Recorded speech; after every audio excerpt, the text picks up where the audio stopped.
오늘 말씀을 보면 9절에 이렇게 시작하지요. 예수께서 그곳을 떠나 지나가시다가 마태라 하는 사람이 세관에 앉아 있는 것을 보시고 이르시되 나를 따르라 하시니 일어나 따르니라. 예수님께서 어느 날 이제 세관을 이렇게 앞을 지나가십니다. 그때에 마태를 부르시고 제자로 삼습니다. 마태는 그의 직업이 세리입니다. 세리라고 하는 직업은 유대 사회에서 죄인 취급받았던 그런 직업입니다. 그러니까 세리 그러면 손가락질하고 쳐다보려고 그런 직업이 세리입니다. 당시에 세금을 거두는 일을 한 사람이 징세청구인이라 그렇게 불렀습니다. 징세청구인. 로마 정부로부터 어느 구역에 세금을 징수하는 그 고난을 사들인 사람들이었어요. 그러니까 로마의 지배하에 어느 한 구역, 예를 들면 원북면에 세금을 징수하는 그 고난을 사들이는 거예요. 그 누가 사들이냐면 원북 면민 중에 누군가 그걸 사들이는 거예요. 그러니까 얼마의 금액을 로마 정부에 내고 그리고 그 한 구역의 세금 징수 권한을 얻은 사람, 이 징세 청구인입니다. 그러니까 이들은 로마 정부에 내는 세금보다 더 많은 세금을 거둬야죠. 그래 로마에도 세금을 내고 자기도 거기에서 수익을 얻어서 살아가는 그런 사람들이니까. 그러니까 이 징세 청구인은 자기 밑에 세관장을 두었습니다. 이제 모든 것을 관리할 수 있는 관리자를 두었습니다. 이 세관장은 그 밑에 통행세나 이 관세나 이런 여러 가지 세금을 관리하는 또 세리를 두었습니다. 그러니까 누가복음 19장에 보면 삭개오라고 하는 사람이 나옵니다. 이 사람은 세관장입니다. 세리장이라고 불렀어요. 세관장. 오늘 우리가 읽은 이 마태복음에 나와 있는 마태는 그 세관장 밑에서 일을 하는 하급 직위인 세리의 이제 직책을 가지고 있는 사람입니다. 그런데 이 징세 청부인이나 세관장이나 세리나 모두 욕심이 많은 것으로 유명했습니다. 다 욕심이 많은 사람들이에요. 가난한 사람들을 괴롭혔기 때문에 백성들은 이들을 지겨워했습니다. 징글징글하다고 표현하잖아요. 세금을 많이 내면 징글징글하다고 그러잖아요. 여러분 세금이 100원만 올라도 어떻습니까? 100원 그러면 얼마 되지 않잖아요. 그런데 세금이 100원 올린다고 생각해 보세요. 어떤 마음이 듭니까? 징글징글하잖아요. 먹고 살기도 힘든데 세금 오른다고. 근데 100원밖에 안 오른 거예요. 그런데도 세금이 오른다 그러면 징글징글한 거예요. 대학 다닐 때 자판기, 커피 뽑아먹는 자판기가 한 잔에 100원이었습니다. 근데 총학생회에서 이것을 10원을 올렸습니다. 그래서 학생들이 데모를 했습니다. 10원 올렸다는 거예요. 뭔가를 올리면 싫은 거예요. 왜 올리냐는 거예요. 특히 세금을 올리면 너무너무 싫은 거예요. 근데 백성들이 이 세리나 세관장을 보면 막 지겨워하는 거예요. 그러니까 세리라고 하는 말은 바꿔 말하면 사기꾼이나 도둑 같은 죄인이라는 뜻이 되어버린 거예요.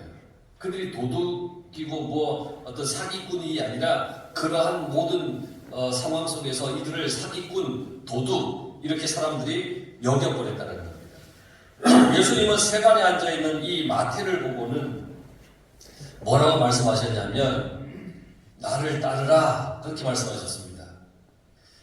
모든 사람들과 똑같이 예수님이 아유 저 징글징글한 녀석 이렇게 얘기를 하지 않고 마태를 보고 나를 따르라 그렇게 말씀하셨습니다. 이 말이 무슨 뜻입니까? 내 제자가 되어라 이런 얘기입니다. 나를 따르라 너 내 제자가 되라 이런 얘기예요. 마태라 하는 사람이 세관에 앉아있는 것을 보시고 나를 따르라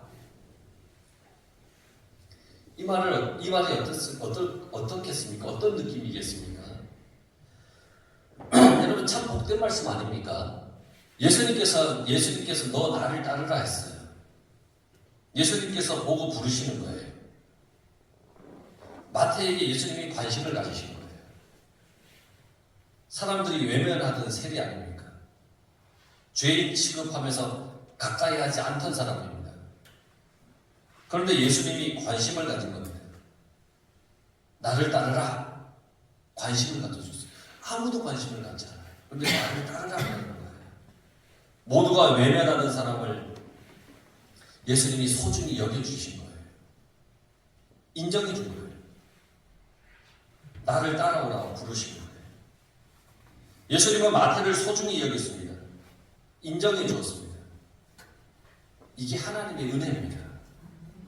하나님 나라의 일부는 오직 하나님의 은혜로 되어지는 겁니다.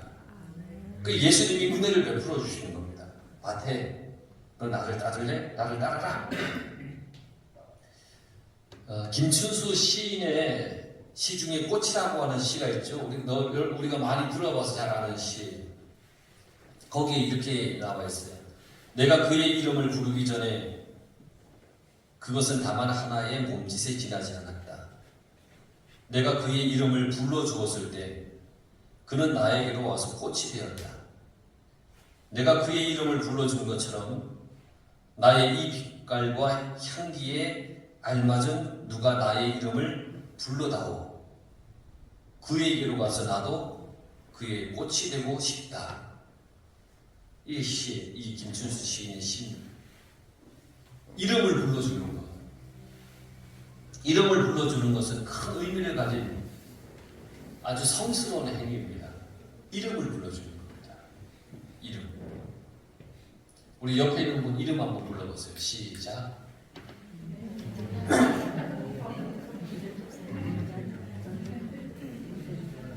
그렇다고 또 혹시 옆에다 대고 우리 송선아 집사님이 김진흥 이렇게 부르는 것 같아요. 사랑하는 진흥씨 뭐 이렇게 불러주고 이름을 불러주는 거예요. 이름을 불러주면 너무너무 좋아요. 이름을 불러주는 거. 김춘수 시인은 내 이름을 불러주는 그에게 가서 그의 꽃이 되고 싶다라고 표현을 했어요. 내 이름을 불러주는. 그래서 장수는 자기의 이름, 자기를 알아주는 주군을 위해서 자기의 목숨까지 내놓는다고 얘기를 하잖아요. 알아준다는 게 뭐예요? 이름을 불러주는 거예요. 인정해 주는 거예요. 주님께서 내 이름을 불러주십니다. 나를 소중히 여겨주시는 주님의 마음이죠. 이름을 불러주시는 것은 소중히 여기는 마음이라는 겁니다. 그리고 마태의 이름을 불러주시는 것은 주님이 마태의 가능성을 보시는 겁니다. 예수님은 마태의 가능성을 보셨어요. 그를 통해서 전도자의 모습을 보신 거예요. 예수님은 우리의 현재 모습만 보지 않아요. 나의 가능성을 봐주시는 거예요. 예수님은 세관에 앉아있는 마태의 가능성을 보신 거예요. 예수님은 다혈질이었던 베드로의 가능성을 보셨어요. 가능성을 보셨기 때문에 불러주신 거예요. 예수님은 가능성을 보시고 부르시는 거예요. 현재의 모습을 보고 판단하지 마시기 바랍니다. 낙심하지 마십시오. 포기하지 마십시오. 지금 내가 이 모양이라고, 지금 내가 이 처지라고, 여러분 그 모습만 보지 마십시오. 내 속에는 주님이 주시는 한없는 가능성이 다 있습니다. 그러니 여러분 자녀들을 대할 때도 마찬가지예요. 자녀들을 대할 때 가능성을 봐야 됩니다. 지금 모습 보고서 하고 싶죠. 저도 그럽니다. 그런데 오늘 이 말씀을 다시 한번 보면서 준비한 말씀을 다시 한번 이렇게 되새기면서 가능성을 봐야겠구나. 가능성을 봐야겠구나. 칭찬해주고 격려해 주시길 바랍니다. 칭찬하고 격려하고 이해하고 인정해주면 자존감이 이렇게 세워지는 겁니다. 그런데 이렇게 하면 자존감이 툭 떨어지는 거예요. 좀 못하면 안 돼요. 가능성이 있잖아요. 가능성을 보면 되는 겁니다. 지금도 언약의 기쁨이 이야기를 하고 싶은 마음이 굴뚝 같지만 얘네들이 하도 하지 말라 그래가지고 참겠습니다. 가능성이 있습니다. 여러분들의 자녀들이 다 가능성이 있는 겁니다. 그러니까 칭찬해주고 격려해줘야 되는 겁니다. 그러면 얘네들이 또 그럴 거예요. 아빠는 칭찬도 안 하고 격려도 안 해주면서 설교 때는 하라고만 얘기를 한다고. 그러려고 이제 노력할 거다. 여러분, 마태는 주님의 그 부름에 즉시 일어나서 예수님을 따라갔습니다. 참 놀랍죠? 마태가 예수님을 따라 나선 것은 여러분 어부 출신인 그 제자들이 예수님을 따라간 것보다 더 헌신이고 더 큰 포기가 있어야 따라갈 수 있는 겁니다. 왠지 아십니까? 어부들은 언제든지 다시 돌아가서 자기의 직업으로 돌아갈 수 있습니다. 배를 구입해서 그물을 이렇게 내릴 수도 있습니다. 언제든지 돌아갈 수 있습니다. 하지만 싫다고 직장을 버리고 간 사람은 그 직장이 다시 받아줄 리가 없습니다. 마태는 지금도 돈을 벌 수 있고 벌 수 있는 직업이고 앞으로도 더 부자가 될 수 있는 것을 포기한 겁니다. 세리로서 이렇게 살아가면 많은 돈을 벌 수 있습니다. 물론 사람들은 손가락질하고 도둑질을 한 사람이라고 사기꾼이라고 마태를 지탄할 수도 있겠지만 그냥 자기는 돈을 벌면서 부자로 살아갈 수 있는 겁니다. 그 직업을 포기한 겁니다. 일어나 따르니라 그랬죠. 일어나서 따라갔습니다. 따라갔다고 하는 말은 자기의 생활 방식을 깨트렸다는 의미입니다. 따라간 겁니다. 신앙생활은 그래서 자신의 생활 양식을 깨트리는 겁니다. 이건 쉽지가 않습니다. 사람들은 여기에서 많이 망설입니다. 신앙생활을 하면 주님을 따라가야 되니까 세상적인 것을 포기하고 버려야 될 것이 많습니다. 주님 앞에서 내 생각을 포기할 수 있을까? 내 고집을 포기할 수 있을까? 주님 앞에 내가 세상적인 것을 포기할 수 있을까? 이러면서 많이 여기서 망설입니다. 아마 여러분들도 그런 망설임이 있을 겁니다. 근데 10절 말씀에 보면 예수께서 마태의 집에서 앉아 음식을 잡수실 때에 많은 세리와 죄인들이 와서 예수와 그의 제자들과 함께 앉았더니 누가복음 5장 29절에 보면 이 마태를 레위라 불렀습니다. 마태의 별명이에요. 레위. 레위가 자기 집으로 예수님을 초대하고 큰 잔치를 베풀었다고 나옵니다. 근데 이 잔치는 자기를 제자 삼으신 일에 대한 감사의 잔치였어요. 예수님께서 자기를 제자 삼아 주었잖아요. 그러니까 자기 집에 가서 잔치를 베푸는 거예요. 예수님이 나를 제자 삼아 주셨어. 그리고 또 한 가지 자기 동료들과 송별식을 하는 겁니다. 왜냐하면 이제는 세리의 모든 삶을 다 버리고 이제 예수님을 따라가는 겁니다. 그러니까 이제는 나는 더 이상 세리가 아닙니다. 이제 예수님을 따라가는 삶을 살아갈 겁니다. 예수님의 제자로서의 삶을 살 겁니다. 라고 하면서 자기의 모든 가족들, 동료들과 송별을 하는 겁니다. 그리고 이 잔치에 예수님도 계셨고 제자들도 있었고 그리고 동료들과 송별을 하는 거니까 세리들도 있었을 것입니다. 죄인들도 있었을 겁니다. 바리새인들은 세리와 그 부류의 사람들을 모두 죄인이라고 경멸했던 사람들입니다.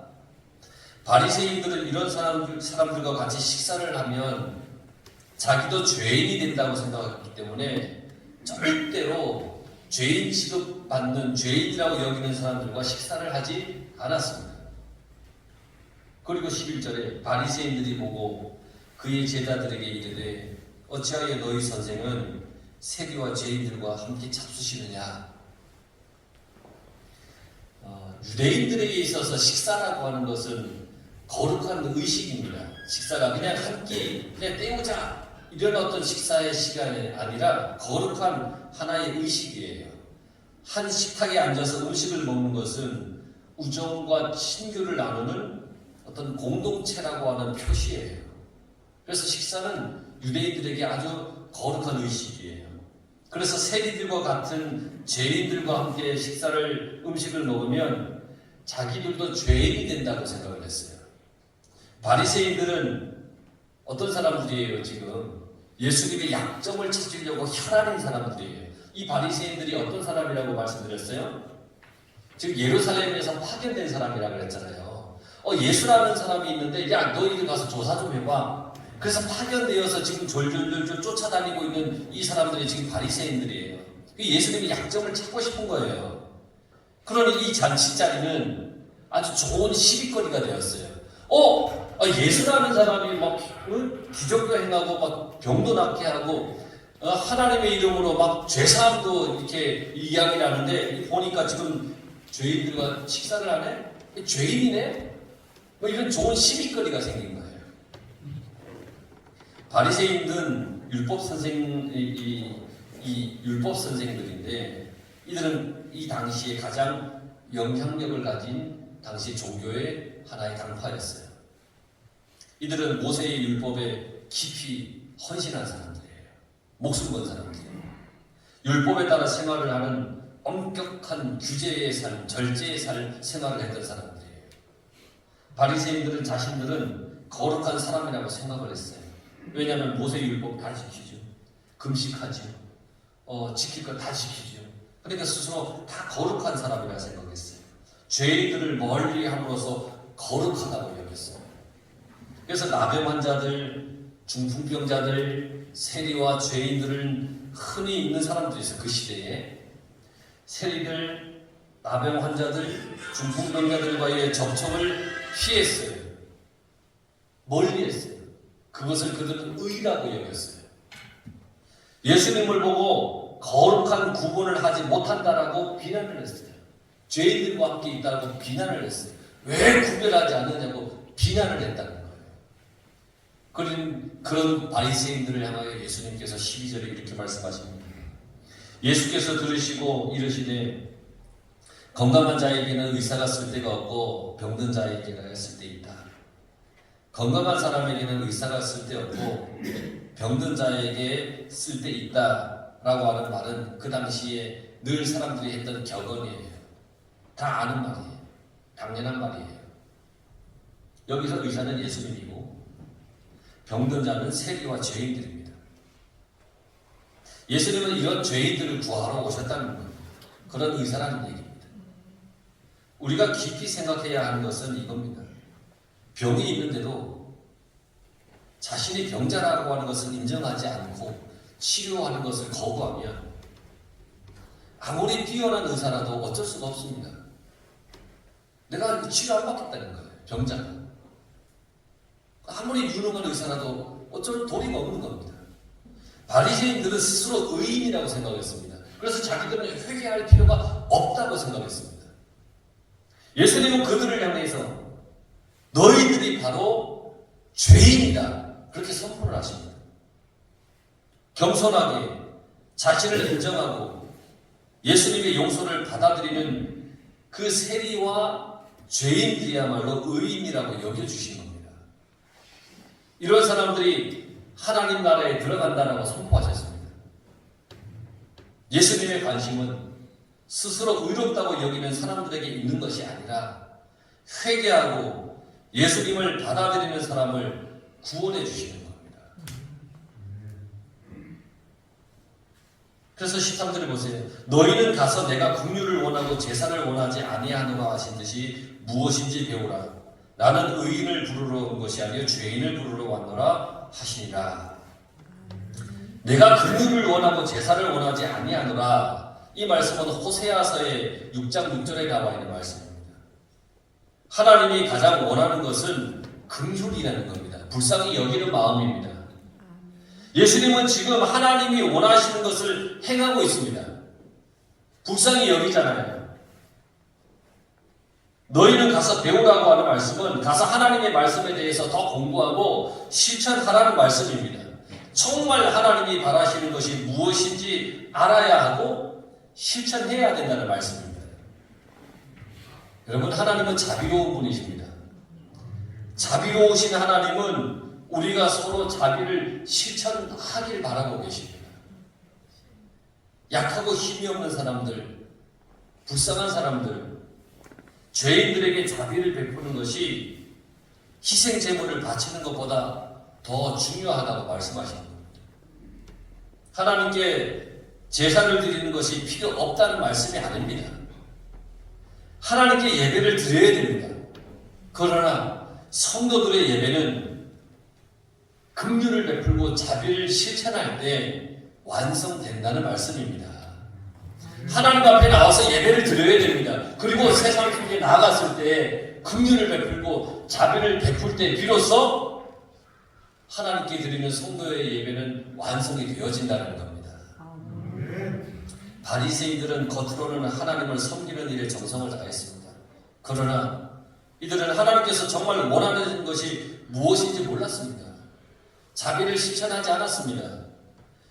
그래서 예수님이 하신 말씀, 나는 의인을 부르러 온 게 아니라 죄인을 부르러 왔다. 이 말씀의 깊은 뜻은 뭐냐? 나는 스스로 의인이라고 자만하는 사람이 아니라 스스로 겸손하게 죄인이라고 자신을 낮추는 사람을 구원하러 왔다라고 하는 말씀입니다.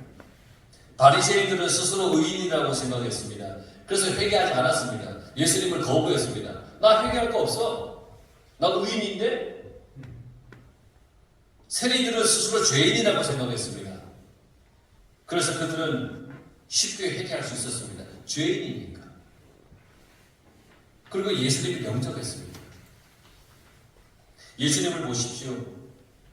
의인도 보시고 죄인도 보십니다. 지금 나도 지금 보고 계십니다. 나의 행편을 다 아십니다. 살펴주십니다. 나에게 다가오십니다. 그리고 나를 일으켜 주시는 겁니다. 예수님은 나를 불러주십니다. 나의 이름을 불러주십니다. 나를 아주 소중히 여겨주십니다. 여러분, 제자로 쓰임받는데 자격이 필요할까요? 당시 사람들의 판단으로는 세리가 예수님의 제자가 될 수 없습니다. 당연히 될 수 없다고 생각했습니다. 그러나 예수님은 그 세리를 택하셨습니다. 내가 자격이 있어서 주님이 불러주시는 것이 아니라 주님이 쓰고 싶으셔서 나를 택해 주시는 겁니다. 나 스스로가 나를 판단해버립니다. 나는 별 볼 일이 없어. 그렇게 판단합니다. 또한 우리는 다른 사람도 판단합니다. 저 사람은 안 돼. 그렇게 판단을 합니다. 그런데 예수님은 아까도 말씀드렸지만 우리의 가능성을 보십니다. 현재 내 모습을 보고 포기하지 않습니다. 꺼져가는 심지를 끄지 않으십니다. 다시 태워주십니다. 회복시켜주시고 치유해 주시는 겁니다. 그런데 여러분, 누가 죄인이고 누가 의인입니까? 지금 본문에는 사람들로부터 멸시받는 세리 마태가 나옵니다. 예수님은 그를 보고 부르셨습니다. 자기 길을 버리고 마태는 따라갔습니다. 그리고 주님을 위하여 잔치를 열었습니다. 또한 오늘 본문에는 율법을 잘 지키는 사람들이 나옵니다. 틈이 없습니다. 구별된 사람입니다. 그런데 이 사람들은 자기들의 관점으로 다른 사람을 판단합니다. 죄인이라고 규정을 합니다. 예수님께서 세리들과 함께 식사하는 걸 보고 비난합니다. 그렇습니다. 세리들은 죄인들이었습니다. 다른 사람들의 재산을 착복하고 비난받는 그런 삶을 살았습니다. 그런데 그들은 주님 앞에 엎드렸습니다. 주님을 받아들였습니다. 자신을 내려놓았습니다. 그들을 주님이 품어주었습니다. 그래서 의인이 되어갑니다. 세리들은 정결합니다. 거룩합니다. 율법을 어기지 않았습니다. 그래서 주님 앞에 엎드리지 않았습니다. 스스로 의인이라고 생각했기 때문에 주님 앞에 엎드리지 않았습니다. 그들은 점점 하나님 앞에 교만하고 굳어지는 사람이 되었습니다. 남의 환자처럼 냄새났습니다. 중풍병자들처럼 마비되어 갔습니다. 비난하고 판단하는 삶을 그들은 살아갔습니다. 용서하지도 덮어줄 줄도 몰랐습니다. 하나님 앞에 누가 의인이고 누가 죄인이겠습니까? 스스로 의롭다고 하지 마시길 바랍니다. 나는 주님 앞에 죄인임을 고백하며 살아가시길 바랍니다. 그래야 주님 앞에 회개하고 엎드릴 수 있다는 겁니다.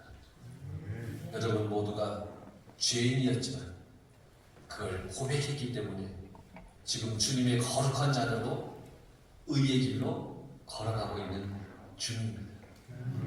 완성되어가는 중입니다. 그러니 여러분 모두가 겸손히 주님을 바라보며 살아가는 복된 인생 되길 간절히 축원합니다.